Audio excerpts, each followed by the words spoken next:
Hello everyone, अस्सलाम वालेकुम। आज के इस वीडियो में मैं बात करने वाली हूँ कि मदरसा बोर्ड क्या है, ठीक है, और क्या है इसके सर्टिफिकेट की वैल्यू। अगर आप लोग मुंशी कर रहे हो या फिर करने वाले हो तो आप लोग के माइंड में एक क्वेश्चन होता है कि खैर मुंशी के सर्टिफिकेट की क्या वैल्यू होती है, मौलवी के सर्टिफिकेट की क्या वैल्यू होती है, आलिम कामिल फाजिल करने का क्या फ़ायदा है, क्या बेनिफिट है। तो इस वीडियो में सबसे पहले मैं क्लियर करूँगी कि मदरसा बोर्ड क्या होता है, ठीक है। देन मैं बात करूँगी इन सभी के सर्टिफिकेट की क्या वैल्यू होती है, ये सब किसके बराबर है आखिरकार, ठीक है। तो सबसे पहले यहाँ पर आप लोग जानो, लाइक स्टेट बोर्ड होते हैं, ठीक है, सेंट्रल बोर्ड होते हैं यानी कि सीबीएसई, उसी तरीके से होते हैं मदरसा बोर्ड, ठीक है। हर स्टेट में अलग अलग मदरसा बोर्ड होता है। आप लोगों को मालूम होगा सबसे बड़ा और मदरसा बोर्ड कौन सा है, तो सबसे पहला और बड़ा मदरसा है यूपी मदरसा बोर्ड। देन आप लोग का आता है बिहार मदरसा बोर्ड, उसके बाद राजस्थान मदरसा बोर्ड। इसी तरीके से हर स्टेट में अलग अलग मदरसे बोर्ड होते हैं। ये तो मैंने आप लोगों को जो सबसे बड़ा मदरसा बोर्ड है इसके बारे में बताएंगे, लेकिन हर स्टेट में आप लोगों को मदरसा बोर्ड देखने को मिलेंगे और वहाँ से स्टूडेंट लोग, बच्चे लोग पढ़ाई भी करते हैं। ऐसा नहीं है कि मदरसा बोर्ड की सर्टिफिकेट से कुछ भी नहीं होता है, बहुत कुछ होता है इसके सर्टिफिकेट से। इसलिए बहुत सारे स्टूडेंट मदरसा बोर्ड से भी पढ़ाई करते हैं। पहले क्या होता था, 2011 तक आप लोग को होता था कि कोई भी स्टूडेंट, ठीक है, किसी भी कास्ट का बच्चा इसमें पढ़ाई कर सकता था। पहले होता था कि सिर्फ दीनी तालीम वाले सब्जेक्ट्स नहीं होते थे, मिलजुल सब्जेक्ट होते थे, हर सब्जेक्ट्स होता था। तो पहले सभी स्टूडेंट कर सकते थे, उसके बाद लागू कर दिया कि नहीं सिर्फ मुस्लिम लोग पढ़ेंगे। तो उसके बाद से 2011 के बाद से क्या हो गया कि इसमें सिर्फ मुस्लिम बच्चे लोग पढ़ते हैं। इसमें क्या होता है, मदरसा बोर्ड में ज़्यादा सब्जेक्ट्स होते हैं, लाइक उर्दू ही वाले, जैसे उर्दू हो गए, अरबी हो गए, फारसी, दिनियात, एटसेट्रा एटसेट्रा। ऐसा नहीं है कि सिर्फ यही सब्जेक्ट्स होते हैं, साइंस भी होते हैं, मैथ्स भी होते हैं। लेकिन इसमें एक कंडीशन होता है, इसमें क्या होता है कि साइंस मैथ्स, चाहे आप लोग इकोनॉमिक्स ले लो, चाहे आप लोग पॉलिटिकल साइंस ले लो, सब के सब उर्दू ही में होंगे, सिर्फ इंग्लिश हिंदी को छोड़कर।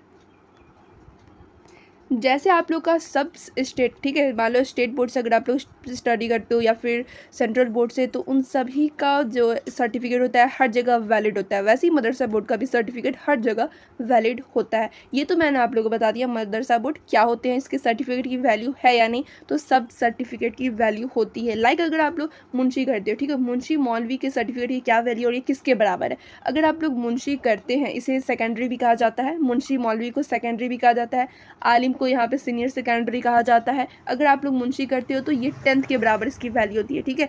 10th का जहाँ जहाँ पर आप लोग सर्टिफिकेट लगाओगे वहाँ पर मुंशी की भी सर्टिफिकेट लगा सकते हो।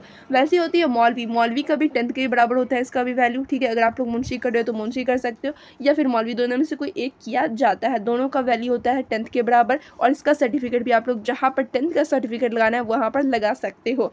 आलिम क्या होता है, ठीक है, आलिम आप लोग मुंशी मौलवी की बात करते हो और आलिम की सर्टिफिकेट की वैल्यू आप लोग को जहाँ पर 12th का सर्टिफिकेट लगाओगे, ठीक है, जहाँ पर 12th का आप लोग सर्टिफिकेट लगाओगे वहाँ पर आलिम की भी सर्टिफिकेट आप लोग लगा सकते हैं। यानी कि आलिम को 12th का दर्जा दिया गया है, 12th के बराबर आलिम कहा जा सकता है। कामिल का क्या होगा, तो और आलिम का एक और नाम है सीनियर सेकेंडरी, ठीक है। मुंशी मौलवी को सेकेंडरी सिर्फ कहा जाता है और आलिम को सीनियर सेकेंडरी। और कामिल के वैल्यू आप लोग समझ लो बीए बराबर होती है, ठीक है। जहाँ पर आप लोग बीए की सर्टिफिकेट यानी ग्रेजुएशन की सर्टिफिकेट लगाओगे वहाँ पर कामिल की सर्टिफिकेट लगा सकते हो।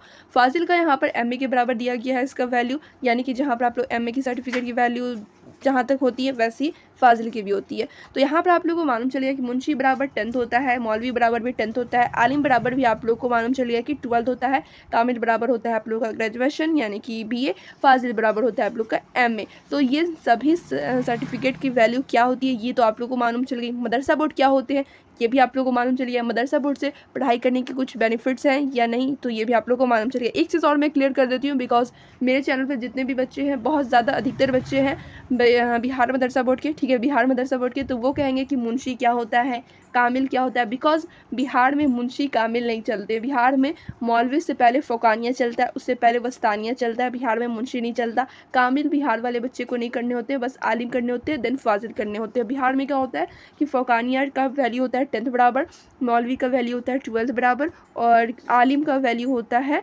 ग्रेजुएशन बराबर, ठीक है, यानी कि बीए कहा जा सकता है इसके बराबर, और फाजिल का वैल्यू होता है एमए के बराबर। यहाँ पे कामिल नहीं होता है बिहार मदरसे बोर्ड में और मुंशी नहीं होता है। तो ये भी चीज़ मैं क्लियर कर दी हूँ। आई होप आप लोग क्लियर हो गया होगा, ठीक है, कि इन सभी सर्टिफिकेट की क्या वैल्यू, कौन किसके बराबर है, ये सारे कुछ आप लोगों को समझ में आ गया होगा।